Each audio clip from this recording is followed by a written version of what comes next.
Bonjour, c'est un grand renouveau pour moi de me présenter à vous. Je vous parle sans vous voir, ce qui est une grande nouveauté en ce qui me concerne. Certains d'entre vous me connaissez beaucoup, d'autres un peu moins et certains d'entre vous presque pas. Je suis Lucie Marois et depuis une bonne vingtaine d'années, je suis à votre service où je vous parle principalement face à face, en atelier et en conférence. Et je parle de quoi?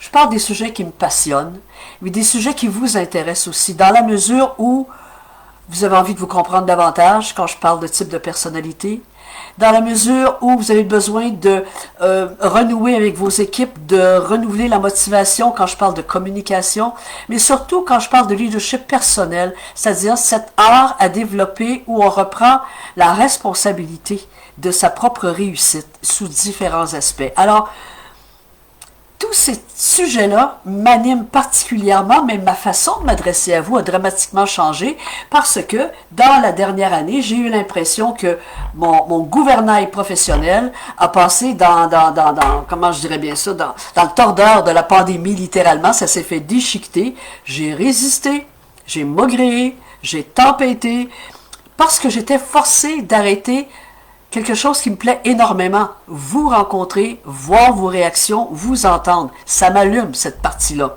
Alors, j'étais désorientée, inquiète pour mon avenir, inquiète pour ma façon de faire mon travail, mes revenus. Il y avait donc plusieurs questions et très peu de réponses.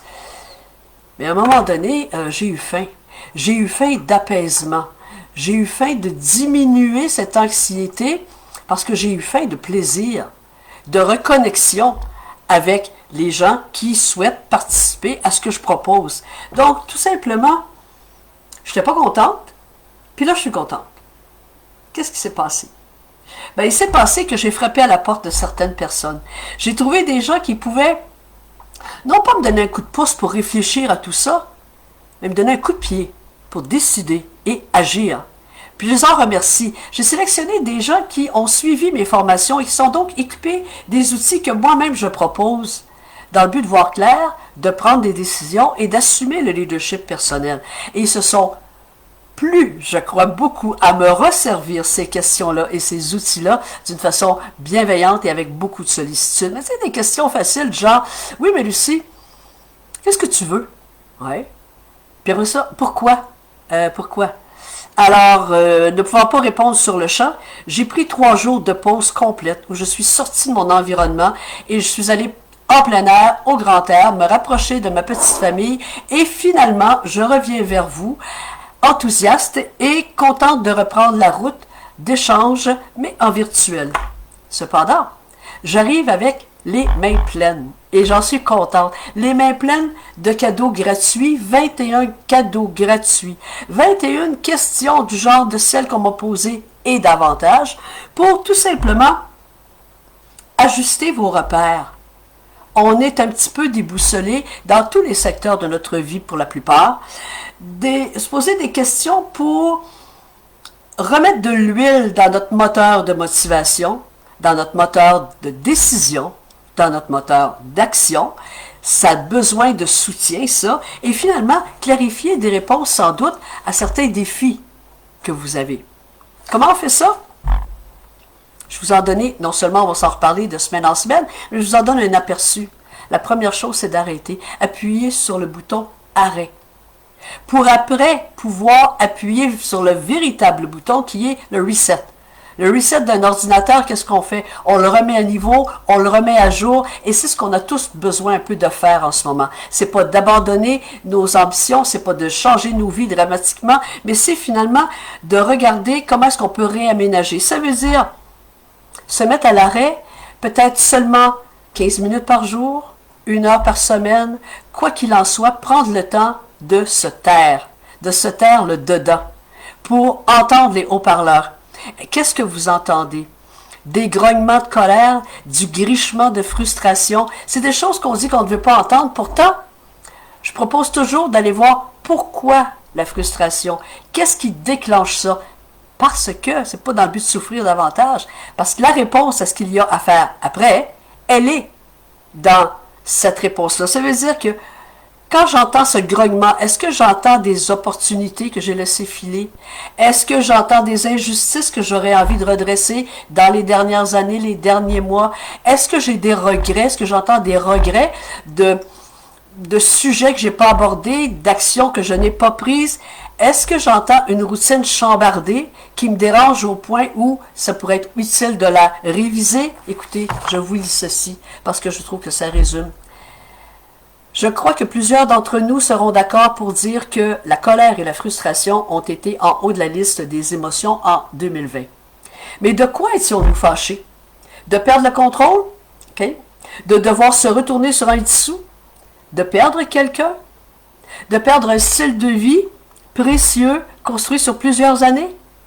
De perdre le plaisir élémentaire d'aller rencontrer une personne chère ou de donner rendez-vous à un ou une amie au bistrot du coin, et tout ça à cause d'une pandémie? Check, check, check. Oui, toutes ces réponses. Et c'est normal. Cependant, on dirait qu'il y a une chose, la pandémie n'en est pas venue à bout. C'est notre désir de vivre. On est tous à trépigner d'envie de reprendre le cours des choses. La passion de vivre est encore présente.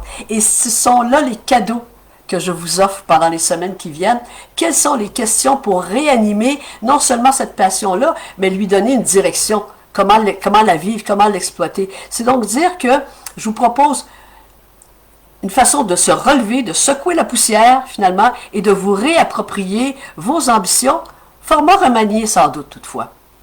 Je vais vous proposer une liste de ce que j'appelle en français une checklist, une liste de vérification, un guide avec des questions pertinentes pour choisir la suite maintenant. Le pouvoir du choix, c'est le plus grand pouvoir qui nous reste, que nous avons toujours de toute façon, même si la société est en pause actuellement.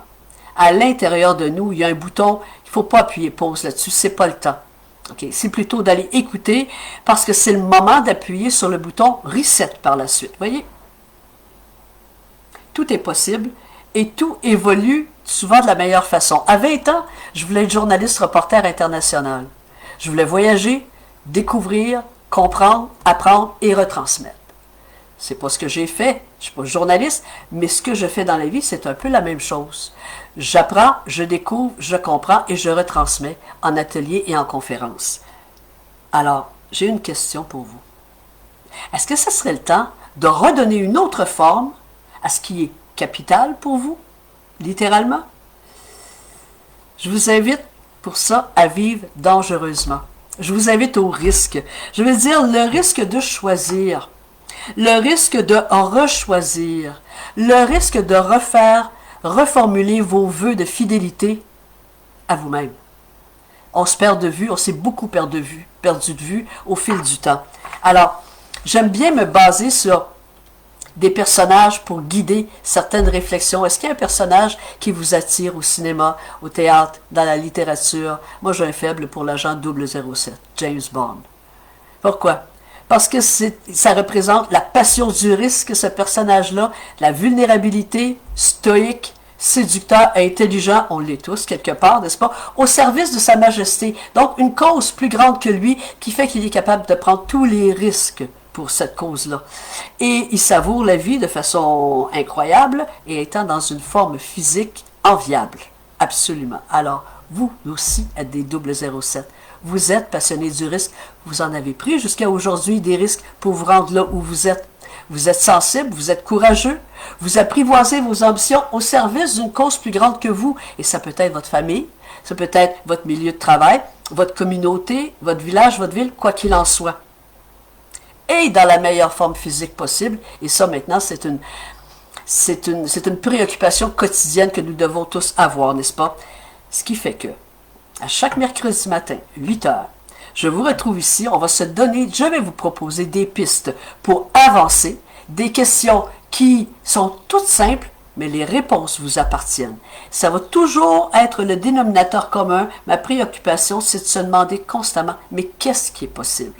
Parce qu'il y a toujours une réponse à cette question-là. Un rendez-vous de 21 semaines consécutives, à 8 heures, des histoires vraies, des bouts de la mienne, des bouts de la vôtre peut-être si je vous connais, ou des bouts que je vais emprunter à d'autres personnes, toujours des histoires vraies, mais surtout des questions qui vont demander vos réponses. Pour ce faire, vous pouvez consulter luciemarois.com. Vous allez avoir au fil du temps des documents à télécharger, des informations supplémentaires, particulièrement sur cette page Facebook. Et surtout, à chaque semaine, et c'est déjà le cas aujourd'hui, vous allez avoir ma profonde gratitude. Merci de me recevoir. Merci de me donner la sensation de vous voir, n'est-ce pas? Et à très bientôt pour une rencontre qui se voudra très dynamique. Encore une fois, je suis Lucie Marois. Merci d'avoir été là. Je vous donne rendez-vous mercredi prochain à 8h. Bonne semaine. Salut.